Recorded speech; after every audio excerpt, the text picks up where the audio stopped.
What time is it?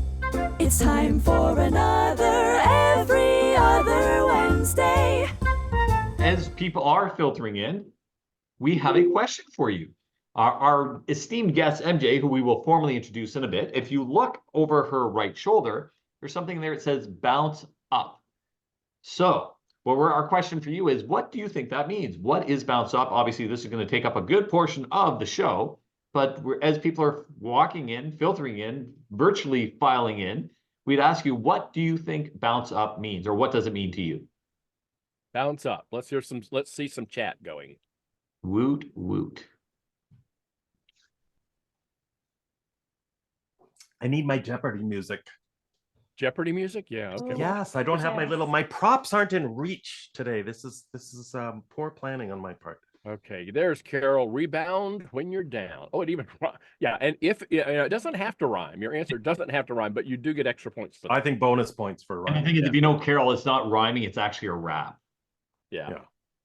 She's kind of loves to rap. Carol is the craziest rap artist I have.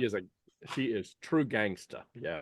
Or if you can haiku this puppy, that would be awesome. There you go. Always up for a good haiku. It's a slant rhyme. I like that. Okay. Yeah. So the question is, the term rebounce. Forget it.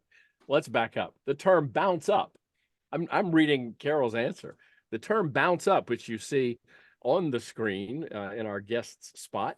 What do you think that means? Don says, rise up as you experience failure like a bouncing ball. Good stuff. Keep going. Mm-hmm. Let's hear a few more. We're going to get started here in just a second. Hey, how timely is this? Today's dad joke of the day. Oh, here, let's hear it. Wait for it. Oh, yeah, it's a good one. What do you call a one-legged hippo? A hoppo. Oh, Michael, some of your dad jokes are great. Not all of them. Okay. Sherry's contribution is that bounce up means outpower adversity, boost resilience, rebound higher. Carol, do not encourage him. Oh my goodness. Oh, I've got more, Carol. I've got more. No. Oh, stop. I've got hundreds. Okay. Well, since all the partiers are here, why don't we go ahead and get this party started?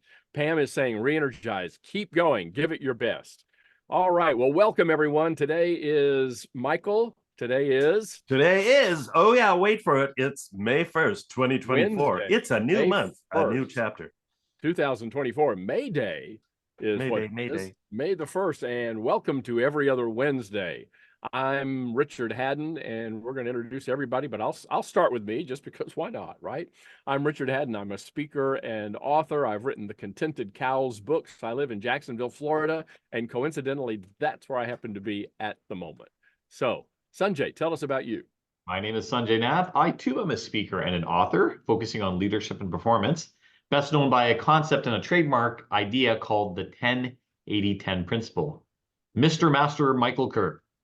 Thank you, Sunjay. Michael Kerr here, coming to you from very snowy, wintry Canmore. We woke up to the heaviest snow of the season. About 20 centimeters of snow fell yesterday, and wave 2 is coming today with an additional, 30 to 50 centimeters, they're saying. So welcome to spring in Alberta. I speak about inspiring workplace cultures. Very excited. My 9th book is coming out, hopefully in June, called Small Moments, Big Outcomes, How Leaders Create Cultures That Fuel Extraordinary Results. And today isn't just May Day. Oh, no. There's quite a few going on today. May 1st is official. Hug your... Oh, no. That's what the snow in Alberta does. Never know. Yeah, the snow just froze on us off after Hug Your, and it just left open a lot of possibilities for people. So can you clarify, Michael? Hug Your what? What? Clarify what? You froze after a Hug Your. Am I freezing again? You said Hug Your, and it stopped, and everybody Hug Your Cat Day. Oh. Hug Your Cat Day, Batman Day, Bubba Day. So hello to all the Bubbas online today. International Workers Day, Executive Coaching Day, Global Love Day, Mother Goose Day, Lay Day, as in Hawaiian lays. Purebred Dog Day, School Principals Day, Skyscraper Day, and Stepmother's Day. So thank you, everyone. What's tomorrow? Yeah, what is tomorrow? This is tomorrow is what I need to type in something in order to find this out, don't I? What tomorrow is? What do you need to type in? Tomorrow is password day. Do I have to type in my password to find Global out? password day. Yeah. Yes. Yeah. Give me Just your share your banking password information. with us, Richard. Tomorrow's World Password Day. We did not want the day to pass without without noticing that. Okay, we have a little banter still going on in the chat box. Carol says we don't do no meters in the U.S. and Sherry thinks that she should start a trend. All right, well, we've had that conversation about time zones and meters and temperature and all of that. But let's go ahead and get started. I want to introduce our guest host today, MJ Callaway. Let me tell you about MJ. She's a speaker and an author, and specifically a change management specialist. MJ works with organizations that want to improve workplace communication, create resilient teams, increase sales performance, and accelerate bottom line results. Now, for all those organizations that don't want to do that, she's not going to be able to help you at all. MJ, however, knows what she's talking about as a super high-performing sales professional who couldn't have done what she did without some of what she'll be sharing with us today. And she calls her concept bouncing up, as contrasted with bouncing back, and we'll hear more about that later. She's written a lot of books and done a lot of cool things. She lives outside of Pittsburgh, Pennsylvania, but nothing is cooler than the fact that she has sold a children's game to Disney. Her latest book is called Bounce Up Principle, Crush, Change, and Rebound Higher. Let's welcome MJ Callaway. MJ? Thank you so much for having me be here. Oh my goodness, I will say that I think I had one more thing that was even better than selling a children's book to Disney. And that was playing tug of war with a black bear in UP, Michigan, Upper Peninsula, Michigan. Uh-oh. So that would be my big ta-da. Okay, Who won? Who won? That's what I want to know. What? One of the trainers came in. He was playing with my backpack because I had a granola bar in there I forgot about. And it was a 1-year-old black bear. He wanted that granola bar. Fortunately, a trainer came over and separated him from my backpack. And then I had to leave. Because we were in a big kennel. So I had to leave my backpack outside and then come back in. So, but very funny to turn around and say, my backpack, and see a black bear. I'm glad you provided context because I was imagining a reality TV show that you were on and involving weird contests fighting bears. No, thank goodness, but it felt like a reality TV show. So tell us the reality of how you came up with the idea and put it in the words of bouncing up. What is bouncing up all about? And how does it help us in terms of organizational culture? Great question. Thank you for that. I will start with an analogy, if it's okay with the three of you. So think about bounce back. And I'm going to pull my little prop over here. And this is who I call Henry. This is an inflatable punching bag. Did you have one as a kid, or maybe one of your kids had one? So, and those who are listening, maybe they've had one, or their kids, or they know someone who had one. And when you punch it, what happens? It would come right back. Exactly. It comes right back. It doesn't move. It doesn't grow. It doesn't learn. It doesn't do anything but bounce right back to where it was. So when you think about bounce back, anytime we hit adversity or a challenge, and I've had a few big adversities, anytime we hit that adversity, we have a choice. We can bounce back to where we were, or we can bounce up higher and stronger. So the opposite of bouncing back is bouncing up. So think about, anybody play basketball? Poorly, but yes. Okay, so if you jump, let's go with Richard. If you bounced up higher than everyone else inside that paint there, and you got that rebound, so you now have that rebound, what do you have control of? The ball. The ball, good. Yeah. The ball, what else? Well, where it goes next. The next play, possibly the game. Basket. The game. You know, a basket. You have control of all of that. So we take control of what we can control when we bounce up. When we bounce back, we allow the situation to control us. Same with punching that punching bag. We're controlling that situation. So when we think about bounce up, we want to control what we can control so that we can rebound, as someone said in the chat, higher and stronger than ever before. So when you think about, because we had talked about COVID, which is how you started this podcast here, this broadcast, when we think about COVID, if we bounce back to where we were in late 2019, early 2020, and we do the same things all over again, we didn't learn, we didn't grow. But if we take what happened and we apply what we learned, we bounce up higher and stronger. So would you say that in general, people default more to bouncing back than to bouncing up? Is that a fair statement? It is. Why? And because they get stuck. They get stuck. They don't have the tools. They don't have the techniques to actually go further. You know, they know what they know. When Yeah, you think of it, we know what we knew before the adversity happened, so we just apply the same things. yes. Which is And a interesting lot of- because it could be that sometimes our practices, our behaviors could have been partially responsible for that adversity. That's not a good example with COVID necessarily, but yeah. Absolutely. And one of the first, I've had many adversities, but in the last 10 or so years, one of mine was leaving a long-time marriage because of domestic abuse. If I had not learned, I can't control the other person. I can't make that other person take the steps that he needs to take to get healthy again. If I had learned that and also did some work on myself on how I enabled it, I would end up either staying in that situation, or I would, and people do, or I would have ended up in another relationship like that one. Yeah. If you always do what you've always done, you'll always get what you've always got, right? Exactly. And you said way better than I did, and more concise than I did. But exactly, that's it. So a lot of times we don't know where to turn to for help. We don't, and most often we don't ask.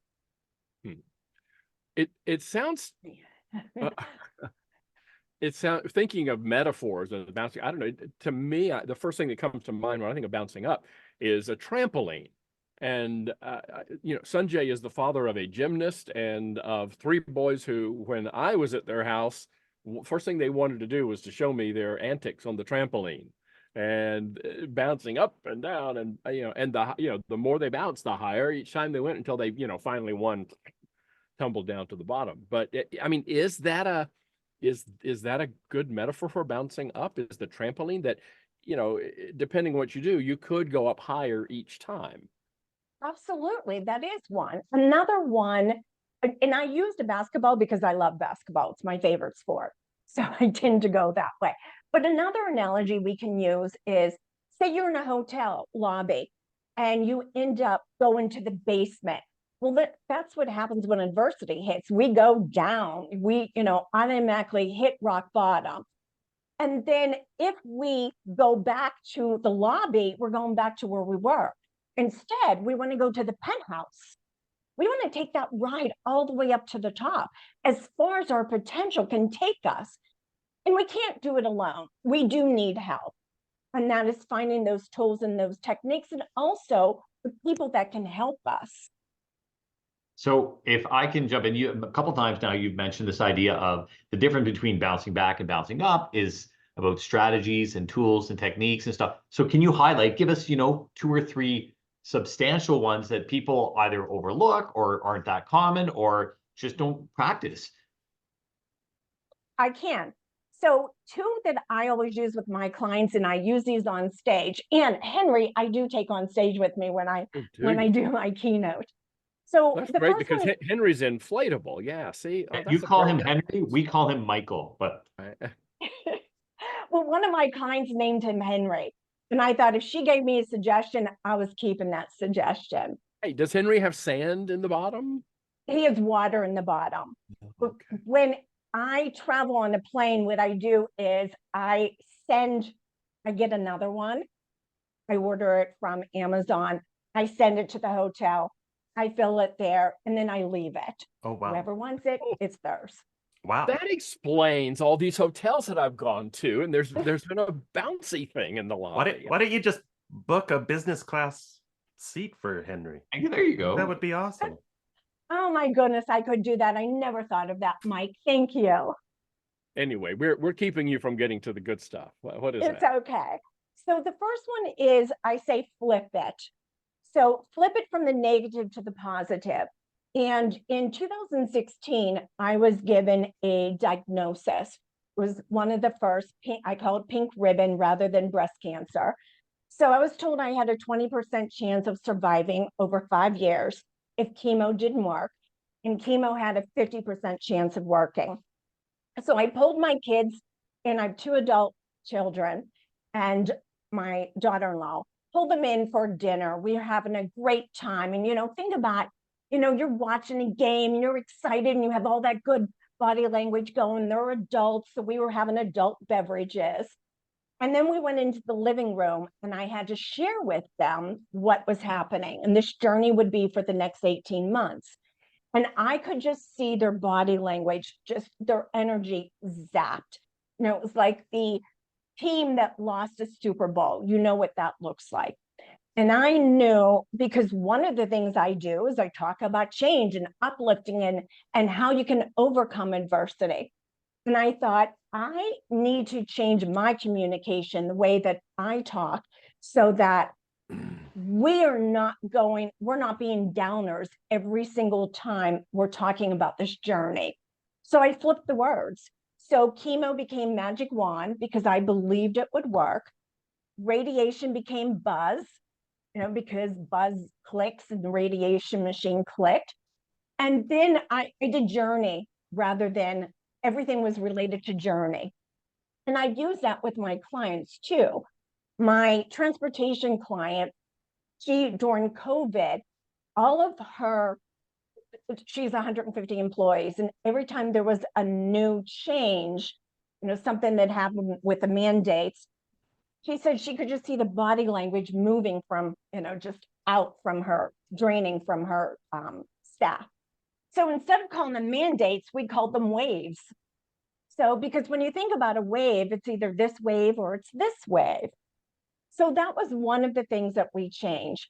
So, and I have worked my way through any negative words and flipped them to a positive, because it's so much easier to talk about it when it's more positive. So flip it is one. And I do have on my website, I do have the resources. There's a worksheet that you can work through for that. So that's one. So what questions do you have before I jump into another one? If I play the devil's advocate here, do you get a response from people who says, well, you're just glossing over a negative situation. You're not facing the reality of it. And I know that's not how you approach it. So how do you articulate your response to that? And I have not had anybody say that to me, not even I was the first one. Oh, well. You were the first one. Not even my medical team, because they know me. I don't even call myself a patient. I'm a guest. and they know it. They call me a guest. I call my medical team my power team. So I flipped everything. So in answer to your question, Richard, it would be negativity that drains me. So it's my choice, just as it's your choice, to say whatever words that you feel work for you. It's my choice to change them, to flip them into a positive rather than a negative. And apparently it works for me. So. And I guess that's the key too, right? It actually has to resonate with you and your personality, because yes. if it, being silly, but say you never use the word guest, right? And you're now forced to use it. It's inconsistent with who you are. So it doesn't matter what you call it. It's a matter of it has to jive with your language, with your vernacular, with your lexicon, so that you kind of go, oh, I could relate to that. Like you said earlier, you're a basketball fiend, so you put things in terms of basketball. It may not work if you were doing soccer, because that's who you are. So that's, I guess that's the key. It's not do it this way, you know, change this word to this. It's change this word to something that resonates with you, that has the same imagery, the same concept, the same core value. Yeah, because Exactly. I think, you know, if I were that person thinking negatively about it, I would say, well, if I only have so much chance to survive, then why go through all that pain and miserable time to do it anyway? But I see if you change it to a positive and you focus on that margin that is within the realm of possibility for survival and for regaining your health, and that affects your behavior. It does. And the other thing to go with that is my MO, or my goal in life, is to make the most out of every single day. And the way that I do that is being more positive. So I don't, and going back to control, using negative words and thinking about negativity, it's controlling those moments of my life. You know, and that, you know, think about in the workplace, when we allow that negativity to happen in the workplace, we are allowing it to control our day, our energy, especially our energy. So I actually read something many, many moons ago that says by the time a child is whatever, 6 months or a year, there's some young age, they hear 40,000 no's to 10,000 yeses. And there's like some 4-to-1 ratio of no, no, no, no, no, don't do that. Oh, so aware of that, I made, raising my kids, I made a very conscious effort to try to avoid the word no, not use the word no, but to avoid it for more serious situations. So if they say, can I go to the park? Instead of no, the answer might be, how about we go later? And so I tried to use no specifically for they're about to step down the stairs and someone forgot to close the railing. And then it's like, oh, so and again, that was a conscious effort to, because we know that words and psychology are very much related. And it's not even the word, it's the association we have with the word. If you call someone a nerd, for some people, that's an insult. For other people, it's a great compliment. It's not the word that changes. Yeah, so you guys are both definitely nerds. Yeah. Yeah. Hey, look at Exactly. And you're doing exactly what I'm talking about with Flip It. And if it's okay to share something that my son and grandson. So I don't believe in saying the word can't. So it's just something I try to take out of my vocabulary, won't say 100%. So, and I've shared that in with other my words, children. you can't say it, right? You just can't say it. Right. So, and that has been something raising my children. So my son, he's raising his children the same way, not to say that word. So I was watching, JJ at the time was 4, he's now 8, and he was trying to put together a Lego set. I will admit, I am not good with Legos. So with it, he said, Mimi, can you put this together? And I'm fumbling with it. And at the time I was going through treatment, and I had some neuropathy in my fingers. And I handed it to him. I said, JJ, I can't. You'll have to wait till your dad comes. And he goes, Mimi, you said the word can't. It's a bad word. I'm like, oh my goodness. So You got the message. yes, I got the message, but our words make such a difference. We can leave a legacy. You know, you're doing that, Sunjay, with your kids. They'll do it with their kids.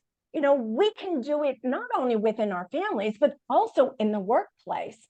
You know, when I go in and I share my story, you know, with my clients and with their teams, you know, they are more prone to watch what they're doing and saying. One time when I was with a sales team, and there was one of the gentlemen, he started to complain. He goes, oh, I'm changing that. MJ's in the house. And I thought, oh, I've made a small difference. You know, and the other, what I do with teams that can tend to be negative, we start with good news. It's automatic. We start with good news, and then we go into whatever we're doing. So pulling in that positivity first so that we don't go down that negative path. Because it's hard once someone goes down to the negative path to pull them back in. Yeah, and I find there's almost always good news, but I guess the bad news, take. We're hardwired that way too, right? Yeah. Videos We kind of are. brush off and we get worried and stressed about it. So, okay, flipping it. And Michael's very good at flipping things. He flips birds, he flips all kinds of things. So what would be another strategy? So another one is what I call the traffic light approach. Because we, as you said, we tend to go negative. The University of Michigan, in one of their studies, they found that we automatically go to the negative before we go to the positive. So our brains are wired that way. So I call it the traffic light approach. We all have been at a red light. So what do we do at a red light? Stop. Stop. So a yellow light, and I'm going to go through this first and then explain it. So a yellow light, when we get to a yellow light, okay. You go faster. Yeah. We always get someone who says that. So yes, some people go faster. Some people think, should I go? Should I stay? Should I go? Should I stay? And some people stop automatically. Those are the people that are saving us from an accident. And then the green is go. So with the traffic light approach, as soon as something, a setback or a challenge happens or change, because in the workplace, there's a lot of changes. We tend to go knee-jerk reaction. We go to the negative. So with the traffic light approach, you stop those thoughts automatically. And then you evaluate the situation. You use that yellow light. So that's your caution to use to evaluate, to assess what is happening. What can I do here? And then the green light for the traffic light approach is improvise. What can I do right now with what I have? So when we go into that solution thought, it takes us away from the negative, because now our brain can't be negative and think of solutions at the same time. So when we ask that question, it pulls us away from being negative. So that's an easy one. It's just stop, evaluate, improvise. Awesome. Did everybody see the comment that Rob made? And Rob has got to be the fastest typist in Alaska, because he typed this really quick and it's a lot. But I love this story. I don't know if I've heard it or not. 2 salesmen from competing companies who were sent to a foreign country to assess the market for shoes. Salesman 1 scouts around for a few days and then heads to the telegraph office to contact company headquarters. He writes, "Research complete, unmitigated disaster. Nobody here wears shoes. Nobody here wears shoes." Likewise, salesman 2 does his research and heads for the same telegraph office. Once there, he composes the following: "Research complete, glorious opportunity. Nobody here wears shoes." I mean, it's just looking at the very same thing and coming to 2 very different conclusions. Absolutely. I was just sharing, because I am now a 3-time pink ribbon survivor. Well, I call myself a warrior. The 2016, 2019, and 2022. So I was sharing with a colleague / friend. She had asked what was going on. And I'm on preventative maintenance now, just watching blood work and so forth. So I was sharing with her what I get to do. And her comment was, "Oh my goodness, MJ, I don't know how you do that. Like, you have to do so much." And I said, "But Kate, I get to do it. I get to do it because it gives me life. It gives me the chance to celebrate every single day." So it's that same, it's that mindset. Is it a have to moment or is it a get to moment? Yeah, it's one of the things that I've chatted. In fact, I use this as a demonstration. I have these 2 pictures. I don't tell the audience, but they've both been colored by my son. One when he was 4.5, one when he was 5. The 4.5 one is actually done really, really well. It stays in the lines and all that kind of stuff. The 5 Jeff would not like that. Jeff would. I know. Don't. No. And the 5-year-old one, it's a mess. And so I start getting to asking people. I set them up for it, and I go, what do you know about the people that colored these? I don't say it's the same person, whatever. So, what are their ages? What is their access to resources? What's their home life like? All this stuff. And then people are psychoanalyzing. And then I feed them. I drip them information. I say, oh, well, the really nicely colored picture, this kid is older, or sorry, this kid is younger than the poorly colored one. And they're like, oh, maybe there's a learning disability. Oh, maybe there's abuse though. Maybe, and then, eventually I say it's the same kid. What's the difference? And the answer what I'm looking for is he had to versus he gets to. And then I explained the story about one he was done during the summer when he was bored. He was looking for something to do and he went and just did it. He had time and it was exciting. The other was a picture from school that he was required to color that he did not want to do, but he knew the expectation. So he came home and he ripped through it so he could go do the next thing. And the irony of it was he colored both pictures physically in the same room, in the same spot, and he even drew resources from the same box. The colored pencils and the markers and the crayon, they're in the same box. So and even if you look at the use of the colors, it's so it's phenomenal because this idea, and I know it seems for some people think it's soft skills, it's mush. No, the difference between I have to and I get to is fundamental. Yeah.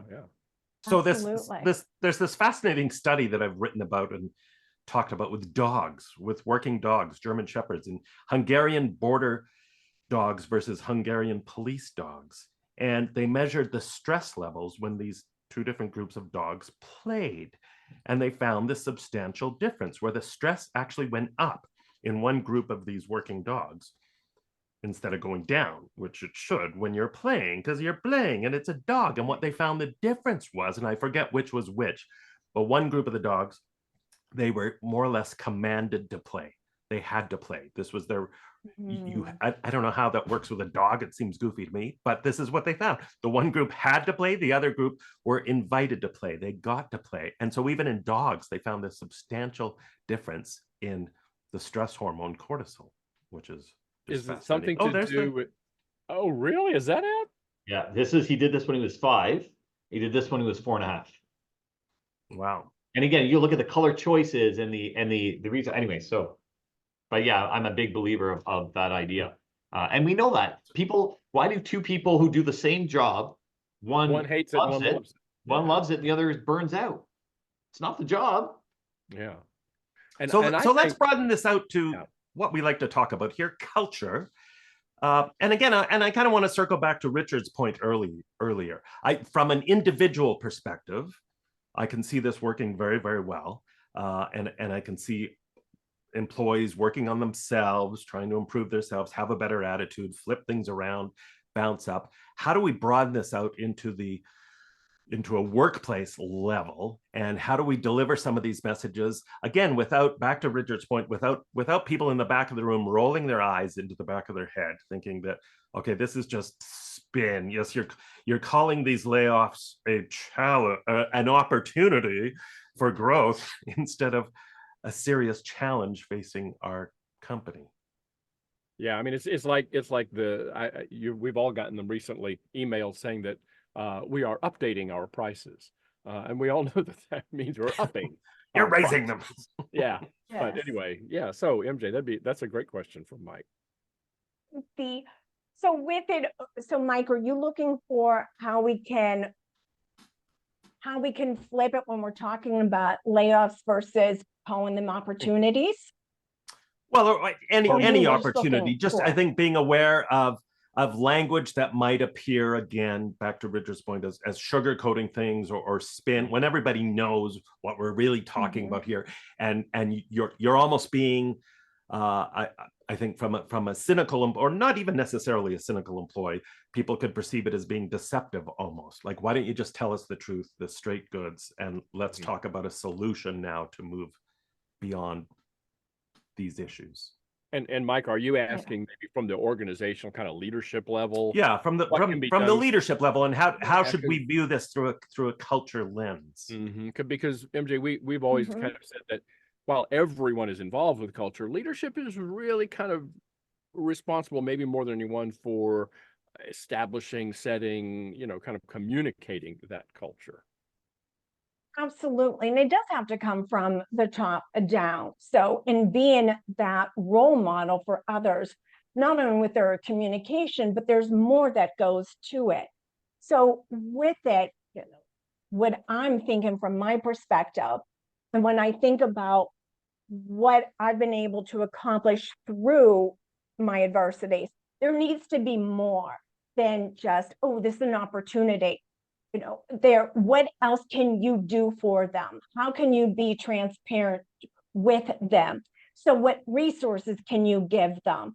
Because if you say, this is an opportunity, this is great for you to find a new opportunity, and you leave them without anything, what good does that do for anybody? And that alone is going to make the culture, because that person's going to be bad mouthing everybody. Yeah, that just raises the opportunity for cynicism when you do that. But when you say it is an opportunity, and let me show you why, and lay some things out. Yeah, okay. Yeah. And here's what you can do. I talk about a power team. A power team is the people that support you, the people that have your back. So with the leaders, how can they develop some type of a power team for those who are being laid off? Who can they go to? Who can help them develop skills, or where can they send them to?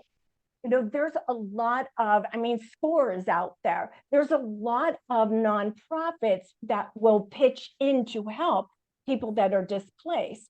So not only creating the resources, but also creating, where can they go for help? Do they need some counseling? What do they need? Spiritual counseling? What all do they need? But asking those questions, bringing back in the questions, so it gets that person who is being laid off, gets them out of that negative, and gets them thinking about a brighter future.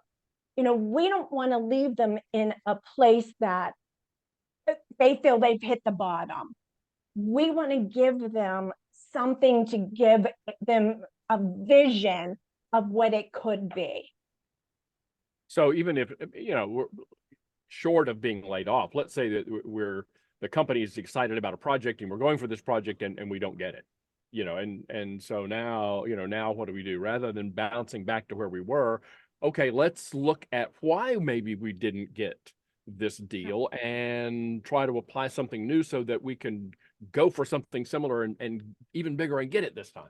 And I don't think that's Pollyanna-ish. And, Fritz says it's important to, as you've just said, MJ, to be transparent without being a Pollyanna. By the way, I had an algebra teacher in high school whose name really was Pollyanna.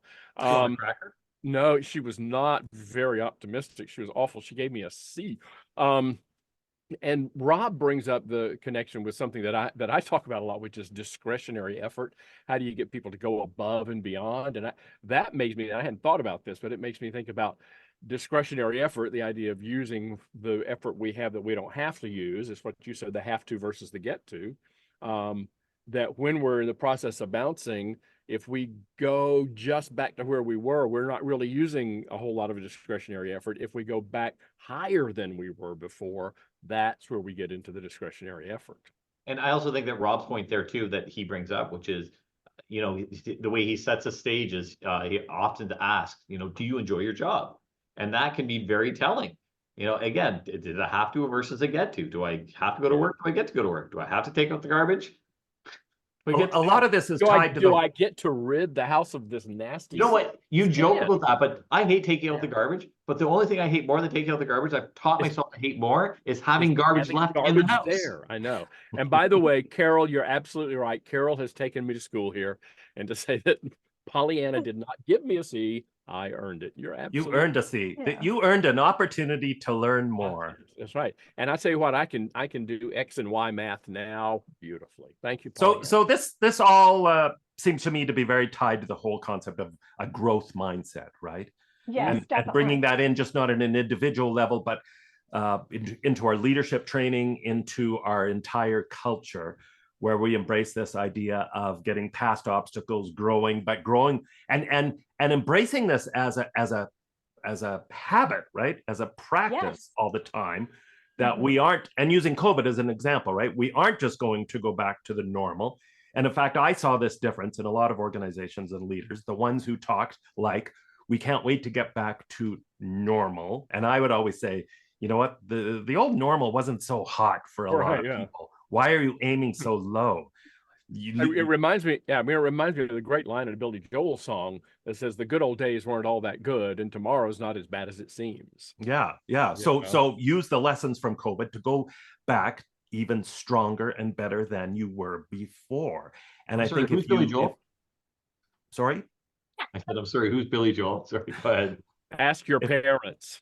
If you embrace that as a central tenet in your culture, and you turn it into, I think, a habit, and everybody actually truly believes it and embraces it, then I think it would be very powerful. I think it's Apple who, after their meetings, they ask the question, was this a growth meeting or a fixed mindset meeting that we just had, as a way to instill that attitude within their culture. We should start doing that after every other Wednesday. Yeah. We should. Yeah. And Michael, I'm wondering if we don't have a whole lot of time yet, but I'd love to have a conversation about how all of this is related to humor and fun in the workplace. Oh, huge relations, of course.